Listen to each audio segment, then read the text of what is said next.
नमस्कार, मैं हूं रोहित लामसर। आप देख रहे हैं एवीआई न्यूज इंडिया। इस समय हम मौजूद हैं हिमाचल के पहाड़ों की रानी शिमला में, जहां मैं आपको एक ऐसी शख्सियत से मिलवाने जा रहा हूं जो दूसरों के दुख को समझते हैं। यदि दूसरों को दुख होता है तो दर्द ऐसी शख्सियत को होता है। यदि किसी की मजबूरी होती है तो दुख और ज्यादा दर्द इन्हें होता। तो मैं ऐसी शख्सियत से आपको रूबरू करवाने जा रहा हूं जिनका नाम है सरबजीत सिंह बॉबी। जी हाँ, बिल्कुल, जिनकी पहचान हिमाचल में ही नहीं बल्कि आसपास के कई राज्यों के साथ साथ विदेशों में भी जिन्हें जाना जाता। मैं आज उनसे आपको रूबरू करवाने जा रहा हूं, लेकिन इससे पहले मैं आपकी उनकी एक खासियत बताना चाहूंगा। मात्र 2014 में उन्होंने एक मुहिम चलाई थी, भूखे लोगों को भोजन खिलाना, मरीजों की मदद करना। उसी मुहिम से आज कारवां इनका बदलता गया और काफी सैकड़ों लोगों के साथ साथ काफी बच्चे और कॉलेज की छात्राएं भी इस शख्स से जुड़ गए। हम जानकारी लेना चाहेंगे। सर, स्वागत है आपका एवीआई न्यूज इंडिया। आप हिमाचल की एक महान शख्सियत है। हम आपको शख्सियत का दर्जा देंगे क्योंकि 3000 लोगों को, बच्चों को रोटी खिलाना बड़ा ही मुश्किल काम है। तो आप ऐसे काम को किस तरह से अंजाम दे रहे हैं? मैं आप लोगों का धन्यवाद करता हूं कि आप शिमला में आए और हमारा आज ये लाइव कर रहे हैं। मेरा नाम है सरबजीत सिंह बॉबी। आप हमारे बारे में और भी अगर जानकारी लेना चाहें तो YouTube या गूगल पे नाम टाइप करके ले सकते हैं। हमने 2014 में शुरुआत की हिमाचल के एकमात्र कैंसर हॉस्पिटल में, जहां पूरे हिमाचल के कैंसर के मरीज आते थे और वहां पर कैंटीन और चाय की व्यवस्था नहीं थी। देखने में तो वो एक बहुत सुनसान जगह, एक शमशान की तरह लगता हुआ अस्पताल था।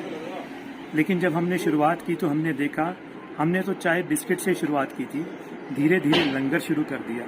और ये लंगर आज विश्व प्रसिद्ध लंगर है क्योंकि उस लंगर की कुछ खासियतें हैं। खासियत ये नहीं है कि मैं चला रहा हूँ, खासियत यह है कि अब उसके साथ शिमला के 25,000 बच्चे जुड़ चुके हैं जो अपने घर से उस लंगर के लिए रोटी लेकर आते हैं।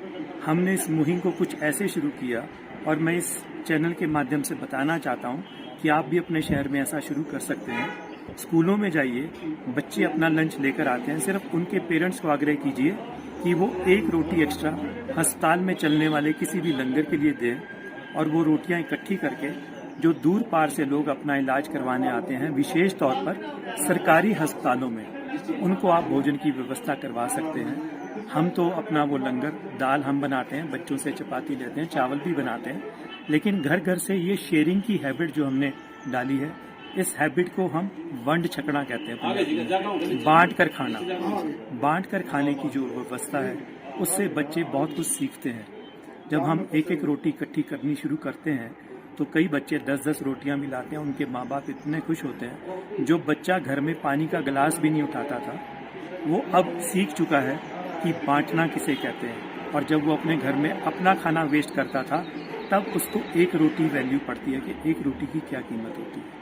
तो इस हमारी मुहिम को हमारे राष्ट्रपति जी ने भी सराहा है। 3 जनवरी 2020 को मुझे राष्ट्रपति भवन में भी बुलाकर इस प्रयास की सराहना की गई। 2 साल कोविड के बाद अब हमने दोबारा से स्कूलों से संपर्क किया है और बहुत जल्दी बहुत सारे और स्कूलों को इस साल जोड़ेंगे और इस साल ये आंकड़ा लगभग 50,000 बच्चों का होगा जिनको हम इस मुहिम के साथ जोड़ेंगे शिमला में।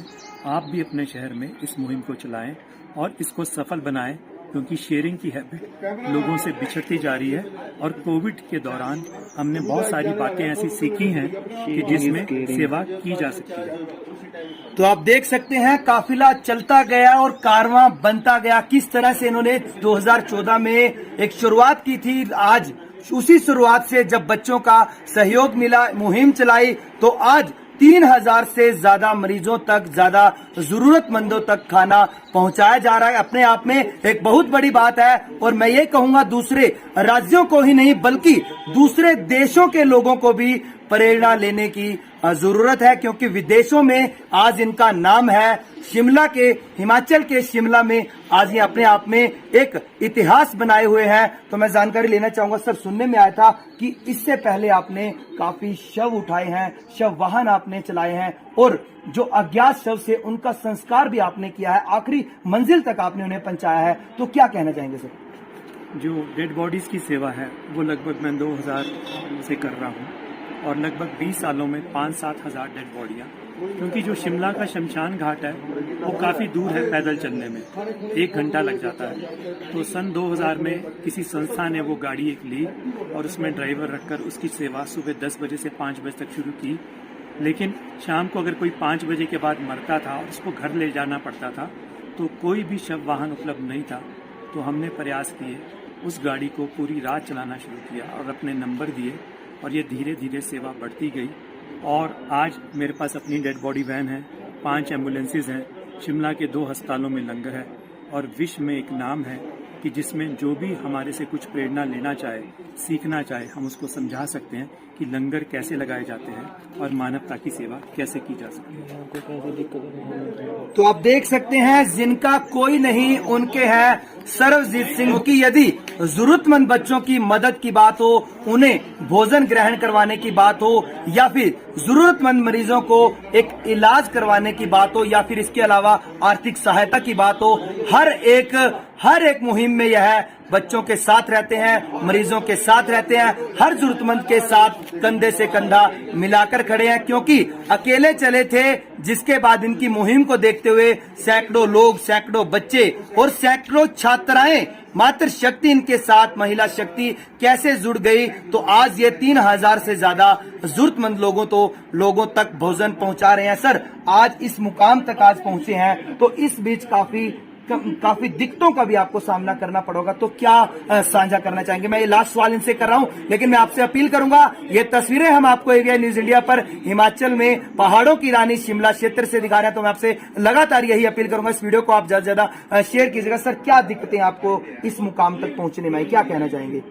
जब आप कोई अच्छा काम करते हैं, दिक्कतें आएंगी ही आएंगी, क्योंकि कोई भी अच्छे काम में या तो टोका टाकी होगी या दिक्कतें आएंगी, और ये प्रभु द्वारा ही निर्धारित होती है, क्योंकि वो आपके टेस्ट निरंतर लेता रहता है कि आप कितने कमिटेड हैं कॉज के लिए।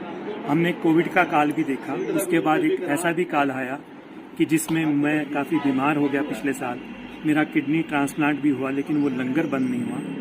और जब मैं एडमिट था तो उस दौरान कुछ शरारती तत्वों ने सरकार को भड़काकर हमारे लंगर की लाइट और पानी की सप्लाई काट दी। लेकिन शिमला के जागरूक लोगों ने शिमला के रिज मैदान पर धरने दे देकर उस लंगर को बंद नहीं होने दिया, और अब तो मैं वापस आ गया हूँ। अब तो वो लंगर किसी भी कीमत पर बंद नहीं होगा, जब तक भगवान नहीं चाहेगा वो लंगर बंद नहीं होगा।